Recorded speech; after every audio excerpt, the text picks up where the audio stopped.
الحبيب تميل ومعي بذلك شاهد ودليل. أما الدليل إذا ذكرت محمدا فترى دموع العاشقين تسيل.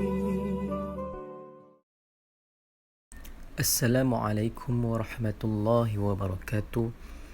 Bismillahirrahmanirrahim.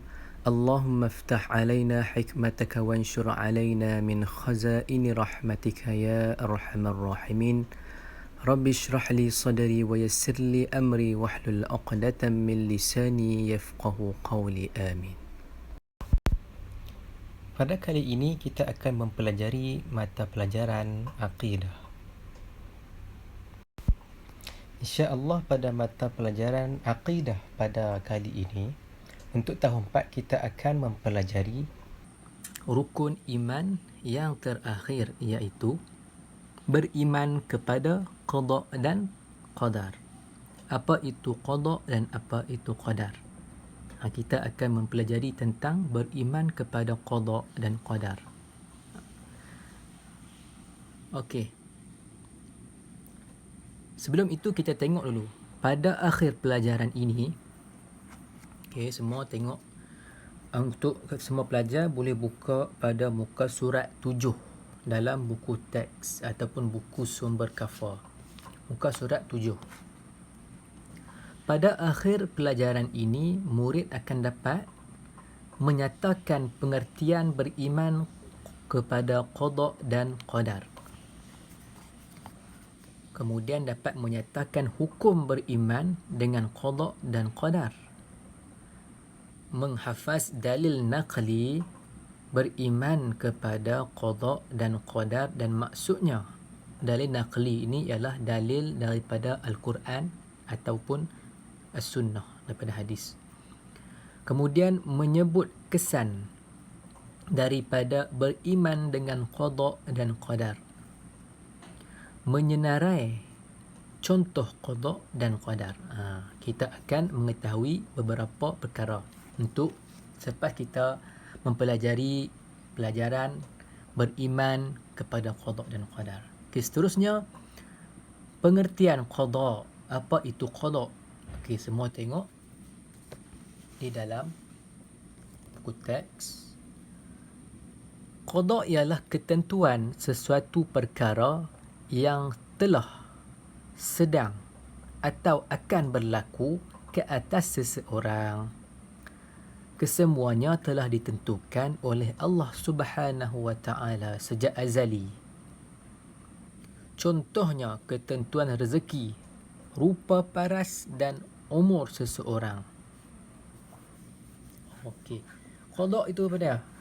Seperti yang kita faham daripada petikan ni, qada itu adalah satu ketentuan ataupun ketetapan yang Allah dah letakkan kat kita.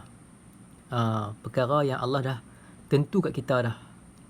Apa dia? Contoh, kita mati bila, kita lahir bila, nanti kita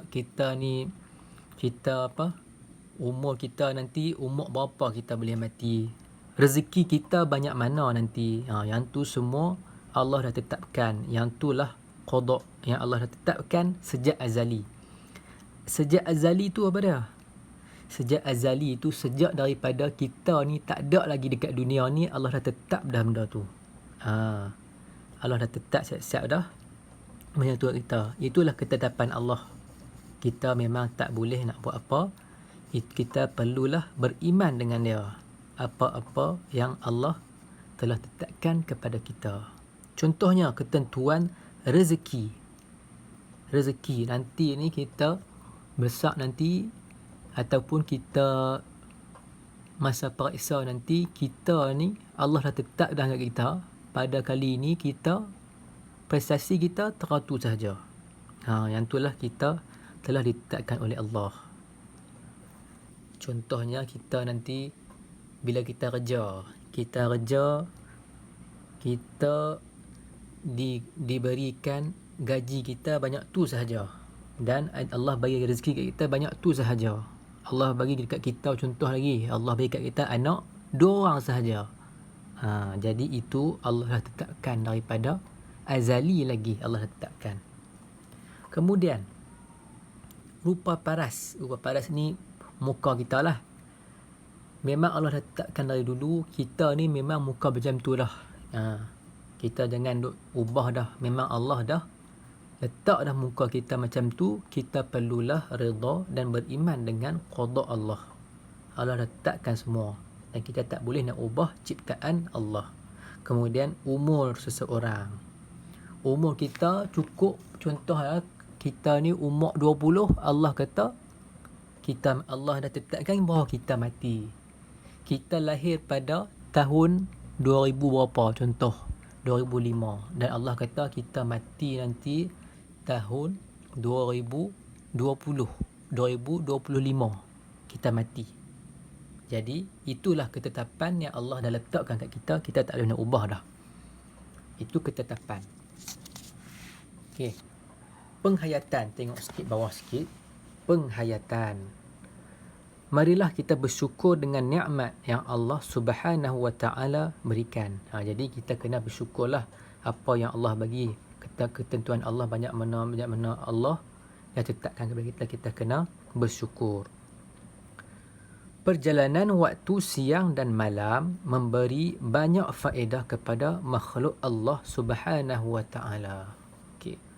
Waktu siang dan malam tu Allah dah tetapkan dan dia bagi banyak faedah kepada kita. Contohnya kalau tak ada malam, kita nak tidur macam mana? Kan? Mesti kena ada malam. Dan kalau siang tak ada, kita nak buat kerja macam mana? Takkan orang nak buat pendang tengah-tengah malam. Tak nampak apa. Okey. Seterusnya, tengok pada muka surat 8. Pengertian qadar. Apa itu qadar? Tadi kalau qada itu apa dia? Ketentuan Allah. Kalau qadar adalah pelaksanaan ke atas ketentuan sesuatu perkara sama ada baik. Kali lagi, qadar ialah pelaksanaan ke atas ketentuan sesuatu perkara sama ada baik ataupun buruk. Kesemuanya telah ditentukan oleh Allah Subhanahu Wa Taala sejak azali. Okey. Qadar ialah pelaksanaan.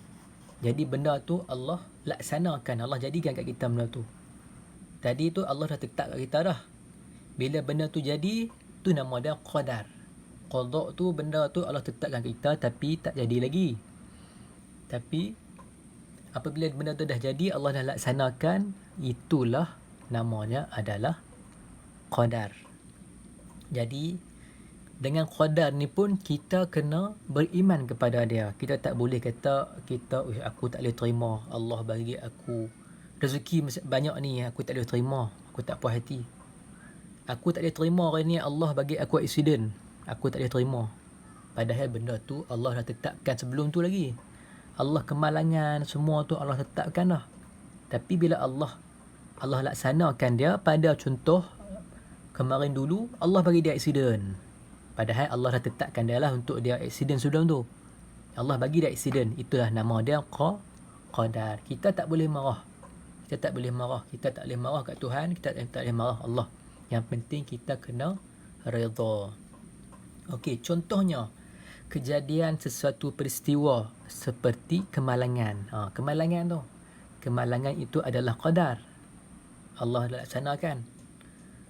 Kematian dan Allah laksanakan pada hari itu dia mati. Itu nama dia qadar. Berjaya dalam pelajaran. Allah laksanakan pada hari itu dia berjaya. Pada hari itu dia berjaya dalam pelajaran dia, ataupun dia tak berjaya. Kita kena redalah apapun yang terjadi kat dia. Yang penting kita mestilah berusaha bersungguh-sungguh. Bukan kita tak berjaya sebab kita malas. Itu kan dia.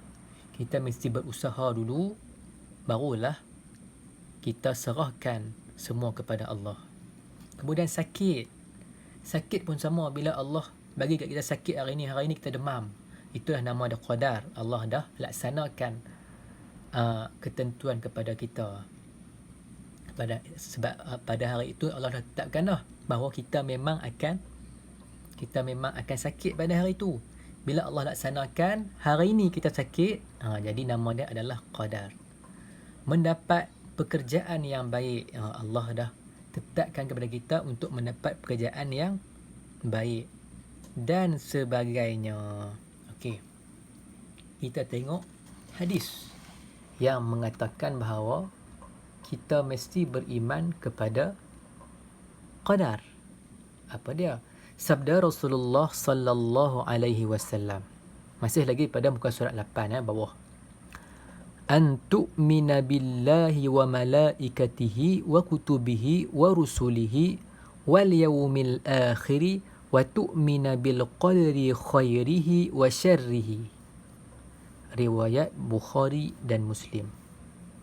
Apa maksudnya? Maksudnya hendaklah kamu percaya kepada Allah, malaikatnya, malaikat-malaikat kepada Allah, kitab-kitab Allah, kitab-kitabnya, rasul-rasulnya, rasul-rasul Allah, hari akhirat, dan beriman pula kepada qadar. Apa qadar tu? Yakni ketentuan, pelaksanaan ketentuan tu, baik dan buruk. Jadi yang kita nak tengok kat sini, yang Nabi kata adalah tu'minu bil qadri khairihi wa syarrihi. Dalam hadis dia kata mestilah kita beriman dengan qadar. Qadar lah. Ini qadri ni qadar. Ataupun kita katalah ni takdir. Takdir itu adalah qadar kita. Kita mestilah beriman. Sama ada khairihi, sama ada baik ataupun buruk. Benda yang baik jadi kat kita, kita kena beriman. Benda yang buruk pun kita kena beriman. Allah bagi kita kemalangan pun kita kena beriman bahawa itulah takdir kita.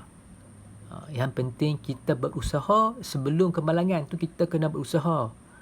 Sebelum kita bawa kereta, kita kena berusaha siap-siap dah. Apa dia? Kita kena pakai tali pinggang. Yang naik motor kena pakai topi keleda.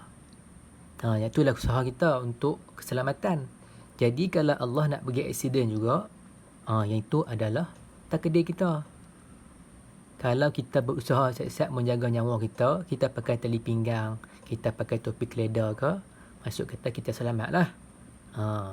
Itulah cara-cara kita nak percaya kepada qada dan qadar. InsyaAllah kita akan sambung lagi selepas ini dalil naqli qada kepada qada. Okey.